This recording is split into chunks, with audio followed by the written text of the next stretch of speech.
From the opinion pages of the Wall Street Journal, this is Potomac Watch. President Donald Trump faces his third indictment, this one for his conduct trying to overturn the 2020 election and leading up to the January 6th riot at the U.S. Capitol. Welcome, I'm Kyle Peterson with the Wall Street Journal. We are joined today by my colleagues, columnists Kim Strassel and Bill McGurn. Let's start with Special Counsel Jack Smith. Here he is announcing the new charges on Thursday. The attack on our nation's capital on January 6th, 2021, was an unprecedented assault on the seat of American democracy.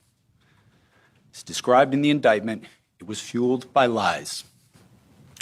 Lies by the defendant targeted at obstructing a bedrock function of the U.S. government, the nation's process of collecting, counting, and certifying the results of the presidential election. In this case, my office will seek a speedy trial so that our evidence can be tested in court and judged by a jury of citizens. In the meantime, I must emphasize that the indictment is only an allegation and that the defendant must be presumed innocent until proven guilty beyond a reasonable doubt in a court of law. Kim, this is perhaps the weightiest indictment that President Trump faces. The other federal indictment on classified documents is somewhat narrower, and the case in New York involving his payoff to Stormy Daniels, a lot of legal analysts are saying looks like a weak case. Kim, what's your read of this indictment? What's in it and what's not in it? Well, I think that it would be quite easy to say this is an unprecedented indictment, and its claims of obstruction, but mostly the conspiracy charges, are pretty elastic. If you look in the indictment, there's basically three sections to it. It focuses on Trump's attempts to put pressure on state officials to change the voting outcomes in their states, to say that there were ballots that were missed or uncounted and that this would change the outcome of what had happened. There's a section about pressure that was put on Department of Justice officials and officials to also find fraudulent election results. And then there's a section about the pressure that was exerted on Mike Pence, the vice president at the time, to not count the slates of electors that had come in on that fateful day, January 6th, and to instead accept alternate slates of electors that the Trump team had put together.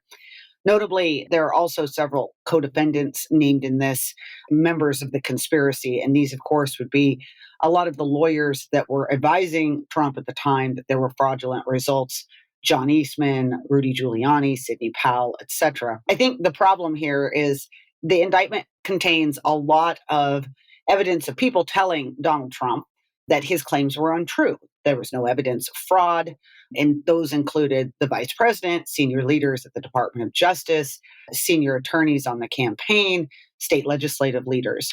What it doesn't do is acknowledge that Donald Trump was being told the opposite by lots of other people. And what the indictment does is simply name those people as members of the conspiracy, and therefore also the problem behind this and the reason that this is a conspiracy.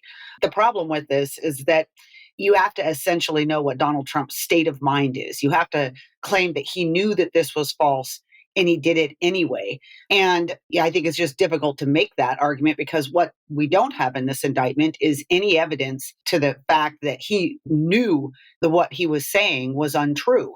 It might have been wild, it might have been crazy. Let's all be clear, his behavior was deceitful and destructive, but that doesn't mean he didn't necessarily believe it. So there's also obviously a lot of implications in terms of how this could go in the future, which I think it sets a bad precedent.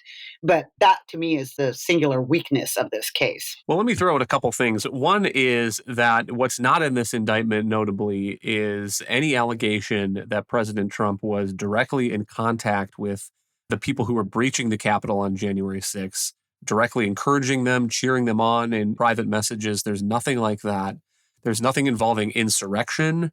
There's nothing involving campaign finance, which was another thing that had been mooted in the press. The Trump campaign raising millions of dollars for an election defense fund that some sources say was never actually set up. That money was sent to the Save America PAC, which is now paying millions of dollars for Trump's legal defense. But that is not in this indictment. It is a broad, big picture story about 2020, the election, and January 6th. And Bill, to the point about Trump's state of mind, two things I would say. One is that we may get more evidence on that. As Kim says, there are these unindicted co-conspirators who appear to be Rudy Giuliani, Sidney Powell, and so forth. And presumably, the special counsel is also talking to them, working on them, suggesting that they could also be indicted or that they might benefit from explaining what their conversations with President Trump were. Because it seems to me that they are in more legal jeopardy than Trump is because we have more of their communications. On the point about Trump's state of mind, the one piece of evidence that is in the January 6th committee report that I was recalling here was Cassidy Hutchinson says that she overheard the president telling then Chief of Staff Mark Meadows something to the effect of, I don't want people to know we lost Mark. This is embarrassing. Figure it out. We need to figure it out. I don't want people to know that we lost. So there may be other evidence like that that can be gathered up. And then the indictment tries to make almost a willful blindness case where the paragraph after paragraph, it's some official at the Department of Justice or with his campaign told him that this claim was false. And then he continued to repeat that claim in public. And then there's one place where it talks about the call he had with Georgia Secretary of State Brad Raffensperger. And someone in that call says, this claim is not true. We can get you the evidence. And Trump says something like, I don't need your evidence. I have my own evidence. And so, Bill, I mean, is the state of mind hurdle as big as Kim thinks, do you believe? I think it's huge. And I think it's also should trouble everyone. Prosecutors going after people for essentially disinformation. I mean, it may be sleazy, may be wrong, but is it criminal? Do we really want prosecutors to go there? I think the editorial page has been consistent from the first, saying that if you're going to indict a former president, especially one who's the current candidate, you really should do it on grounds that even his defenders would have to admit are true. And that rules out like novel theories or pushing the boundaries for prosecution. And if that's true, Jack Smith is absolutely the wrong prosecutor for that. He's known for the aggressive stuff. In fact, the only bipartisan thing about this whole business is Jack Smith was rebuked 8-0 by the Supreme Court for his overzealous prosecution in the case of Governor McDonnell of Virginia. The governor has conviction torn out. And what Chief Justice Roberts said, writing for the majority, is very relevant here. Our concern is not with the tawdry tales of Ferraris, Rolexes, and ball gowns, which parenthetically McDonald's were said to have accepted. It is instead with the broader legal implications of the government's boundless interpretation of the federal bribery statute. I think if we really want to unify the country and deal with whatever misdoings Trump did, and if they rose to criminal behavior, to prosecute them, I think you would have to have a prosecutor that really stuck to the law where it was really clear. This is only going to inflame the situation a lot further. And already it's just boosting Trump's popularity. On the point about disinformation, it is interesting. There's a notable piece of the indictment I'll read here. It says the defendant had a right, like every American, to speak publicly about the election and even to claim falsely that there had been outcome determinative fraud during the election and that he had won. But it draws a line, Kim, in saying that this is the argument of the indictment, that they're not going after that speech. President Trump has every right to hold a rally and make false claims about the number of voters in Pennsylvania, for example, or the number of dead voters in Georgia. But it says that shortly after Election Day, the defendant also pursued unlawful means of discounting legitimate votes and subverting the election results. And the one that is notable to me here is the electors. They had electors in states that President Trump had lost who met, and they signed certificates as if they had won the election, sent them into the National Archives.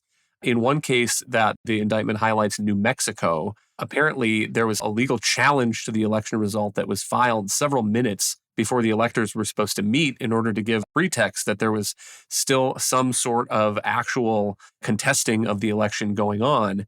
So, Kim, I mean, he's trying to make the argument that this is not speech we're going after. It's these actions of the president and these co-conspirators. Yeah, I mean, this is the problem, though, because think about where that could lead. Okay. And first of all, on the point about the electors, I think it's worth everybody remembering to the history and the background of everything that led up to January 6th. I mean, don't forget that one of the reasons this swirl of misinformation, as it were, about what had really happened out there in terms of vote counting was partly due to the fact that we'd had an unprecedented onslaught of Democratic legal challenges to long established election laws under the pretext of COVID, changing all the rules. So there was already a lot of distrust going in and confusion about how things were going to work.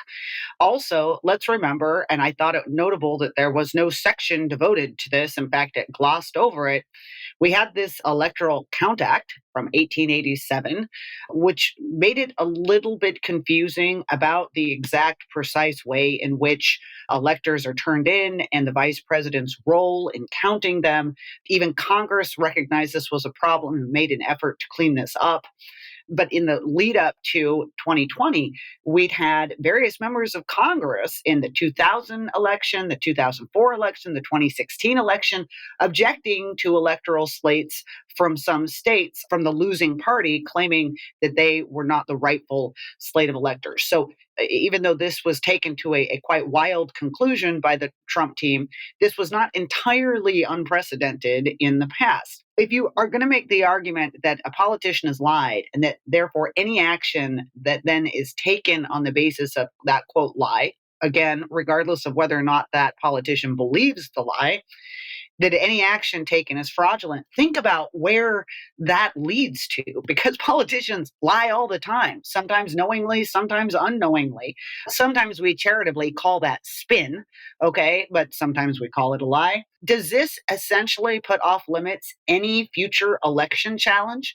And is any election challenge by a president now or his campaign team in the future potentially a conspiracy? What would have happened to Al Gore and George W. Bush back in 2000 over that contested election that went all the way up to the Supreme Court? Would both of them potentially and their campaign teams be at risk for some sort of conspiracy charge? But you can take it much further. I mean, I could ask the question, should John Durham, the special counsel who looked into the Russia investigation, should he have charged the FBI and DOJ officials who continued to do an investigation of Donald Trump on Russia collusion, even though there was lots of evidence showing that that wasn't true? Was that a conspiracy?